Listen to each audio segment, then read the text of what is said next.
What's your level of excitement when that move works and it results in something like it did on Saturday? Oh yeah, I mean that's kind of like one of the biggest reasons why I like playing defensive end, because it's, especially with pass rush, it's kind of like a chess match. You're setting stuff up all game. After my third or fourth rush outside, throwing a spin, and when that hits home, it's obviously a great feeling. So. Obviously, you're focused on this game, but with what you're doing this year, do you kind of visualize what it might be like? Obviously Deontay is moving on after this year, and Ethan just being a team leader next year on that defensive line. Yeah, I mean, I'm definitely gonna have to. I got some shoes to fill. Deontay and Hawkeyes, they do a great job of leading the team, and I feel like I'm up for the challenge to step in their shoes. So, yep. You and Jaden were high school teammates, right? Mm-hmm. What have you guys talked about that at all in 2025? Like, both you have some big shoes to fill, but a big opportunity to kind of be the guys. Yeah, I mean, yeah, it's a huge opportunity. We don't really discuss it. We're kind of just more focused on, the week, But, yeah, definitely going to be cool. What's the challenge with Nebraska's passing game and their freshman quarterback? Same challenges every week. They got a good O-line. Quarterback's good, makes some good throws. It's just a matter of, getting there. So, yep. It's going to be chilly. It is going to be cold, yep. Yep. Do you like playing in the cold like that? I do like playing in the cold. I feel like, when you're running out there, it's kind of, especially in the summers, you're running out there, you can get hot pretty quick. But when it's cold out, I definitely enjoy that a little bit more. So. Remember the coldest game you played in high school? Any November game, anything like that? There was my junior year. I think it was playoffs against Kennedy. Yeah. That was cold. That was really cold. And then Minnesota, 2022. Oh, that was a cold one too. But yep. Helps when you're out there a little bit more, though. It does. Yeah, 2022. I was just sitting there, freezing my butt off on the bench. So playing is definitely gonna help. Do you have to cool it on Thanksgiving, or can you eat what you want, knowing you got a big game the next day? I mean, there's some people that kind of have to watch what they eat, but I'm kind of a guy who runs a little bit lighter, so I'm able to go all out really. So it's great for me. Yep. What's your favorite part of Thanksgiving? What do you like best? Just getting together. I think Y's having the whole D-line over after our meal here, so that's gonna be a blast. That's gonna be great. Favorite food? Favorite food? I'm kind of a mac and cheese guy when it comes to Thanksgiving. Yep. You see a difference from Nebraska's offense between that first week with Holderson at USC and then last week against Wisconsin? Just more comfort in what they're maybe switching up or doing. Do you see any difference? Nothing huge. Yeah. What was kind of the message, kind of amidst all the kind of distractions, for lack of a better word, last week? What was kind of the message from kind of the team leaders? Like in terms of, just blocking out the noise? Yeah. Yeah, I mean, that's just what it boils down to. KF, he hammers it every week, just blocking out the outside noise. Everybody outside is going to have something to say. And the only opinions that matter in this building. So, something we harp on. With a lot of seniors on the defense, will it be a more inspired performance for those guys? Yeah, I mean, it's their last game in Kinnick. Obviously, it's a huge one. That doesn't necessarily mean they're entitled to win the game. They're still obviously going to have to come out and compete. But, yeah, it's definitely a big game for them. Is there a favorite memory from any of the seniors that really jumps out to you? Not off the top of my head. Nope. But I'm sure there's great moments. Yep. What are these rivalry games like? How much more feels like at stake? Yeah, I feel like KB does a really good job of, it's just another game. We try not to focus on that too much. Obviously, it's Nebraska. Everybody knows that. It's a big rivalry. But at the end of the day, just another game. So. I know you had talked about it a few weeks back, but when in high school you made the jump sophomore year to junior year and made the growth ahead of your junior, what spurred that, I guess? Like in terms of physically? Yeah. Yeah, I mean, it's just eating a lot of food, really. I mean, that's kind of what my off seasons look like, still to this day. And winter is kind of, periodically throughout the season, I typically lose a little bit of weight. And the winter is a really good chance for me to, pack some pounds on, which obviously I'm going to need to do to, play the run a little bit better. But, yeah, it's just pretty much get as big as possible in the winter. So you played on, as a sophomore, you played on weren't on varsity as a sophomore. Right? No, no. Okay. And then you have some injury toward the end of the year? Yeah, so freshman year, Dad was a head coach, benched me. I was like 130 my freshman year, skinny little kid, skinny little safety. Sophomore year, got up to 165, feeling a little bit better. Played linebacker, broke my foot second game. That stunk. But then just kind of, did what I did. Same thing in the offseason, try to get as big as possible. Got up to like 190 junior year. First year DN, just kind of running around out there, just trying to get the ball. And yeah, it's just pretty much year after year, I've just been really focused on really just getting bigger. So. What else do you remember from that, like just leading up to that junior season? Like what worked, I guess? I mean, I feel like I've always had good energy when I play the game. And just being able to hone those skills, I feel like I wasn't the most athletic guy in high school. I feel like I kind of had to grow into my body a little bit and really just trying to calibrate all my movements, I guess, was the main focus there. So. Was there when did you realize you could kind of take it somewhere? Yeah, that junior year, I think at the end where, I was really starting to, I didn't have too many sacks, but I had a lot of TFLs. I just felt like I had an extra step on these guys. So yeah, at the end of my junior year, I thought, maybe I can do this. So. And so your brother played. He did play baseball at Iowa. Is Yeah, that right? Yep, that's right. What was that like? Or how did that influence your decision to come here, or just? No, I mean, if any at I all? definitely, without my brother, would not be probably one of the biggest role models in my life. He's the hardest worker, great kid. His route wasn't, ideal. He went JUCO out of high school, and he bowed his way up to a program like this, which obviously is really inspiring. So yeah, he's had a huge impact in my life. He's just kind of paved the way, like his work ethic, everything he's done. So yeah. What else do you just admire about him? He's just a good person. There's everything about him. He does stuff right. Just a good person. Yeah. Yep. So was it when you committed Iowa, was he here yet or no? No, I don't think so. Okay. No. So just take me through. Once you started getting recruiting attention, what was that process like? Yeah, I think when I was starting out, I think my first offer was Western Michigan, which I think Coach Lester was the first guy. Ironically, yeah, he was the first guy to give me an offer. And back in junior year, obviously, I knew I could do it, but I didn't know if I was the Power 5 level yet. So I was kind of banking on maybe a little bit of MACtion. Started getting the MAC schools and some FCS schools, and then Iowa State was my first offer. Campbell came and watched me lift, gave me my first offer, which was that was great.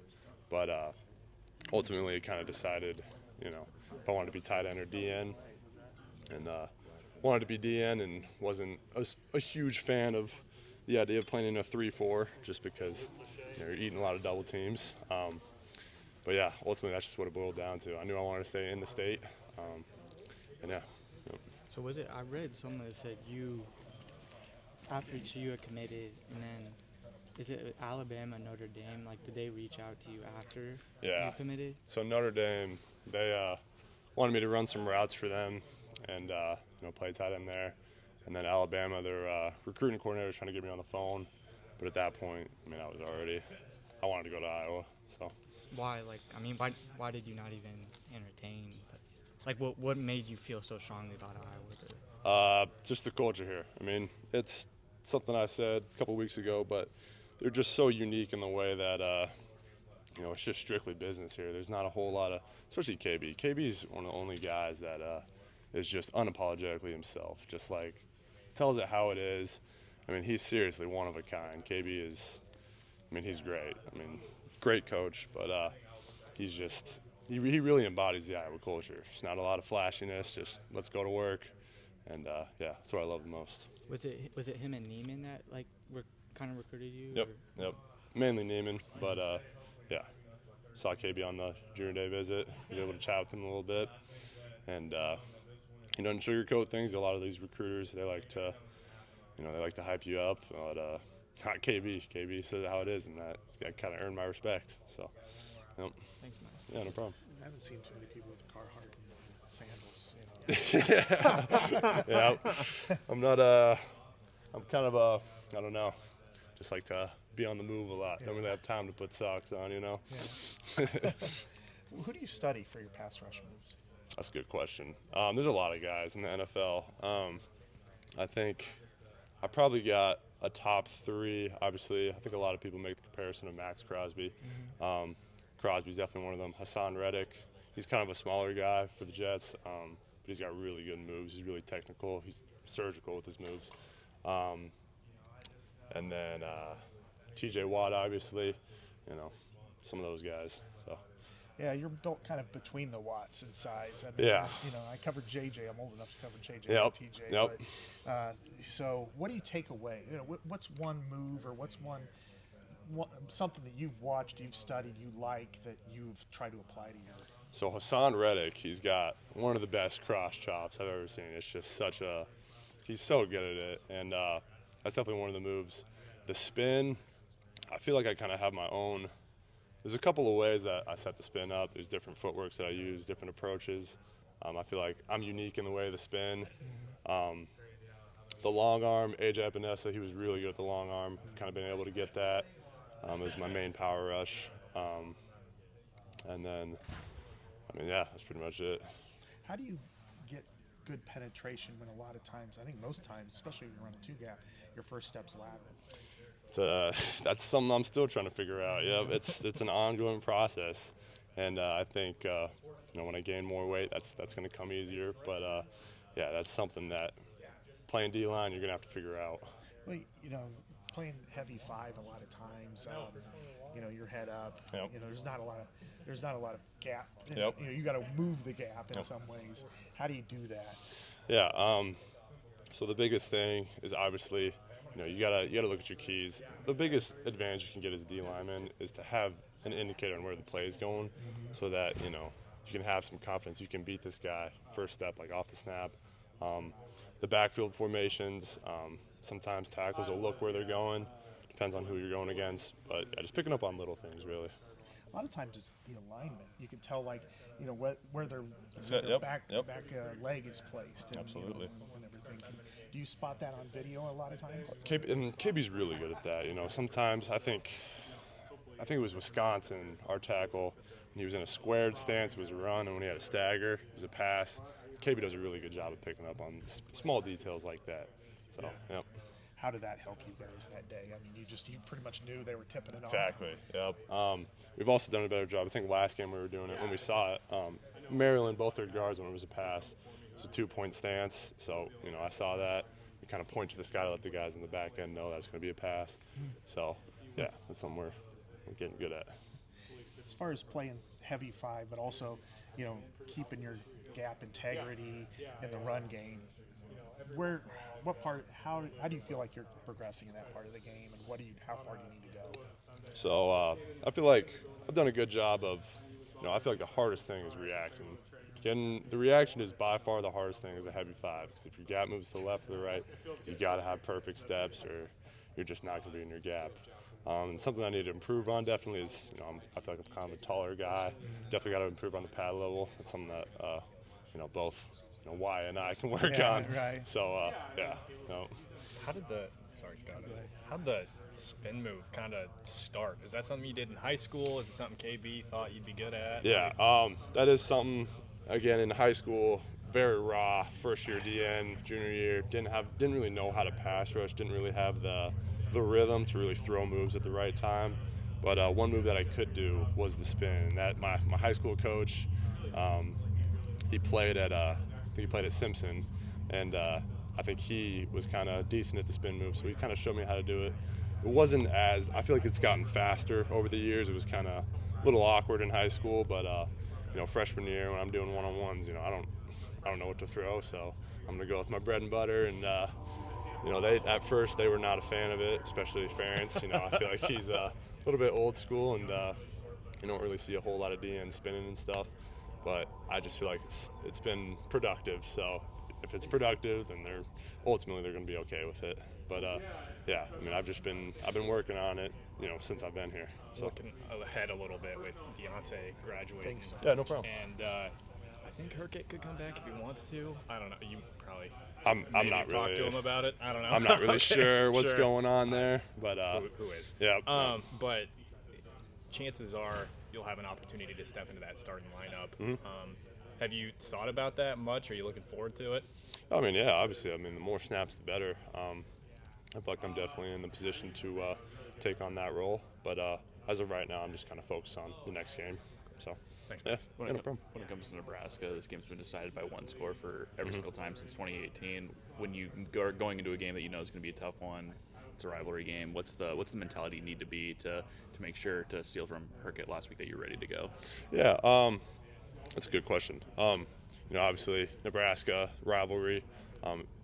If you're, frankly, Ferentz says this a bunch. If you're not fired up, then you probably shouldn't be here. It shouldn't take much to get you fired up to play Nebraska.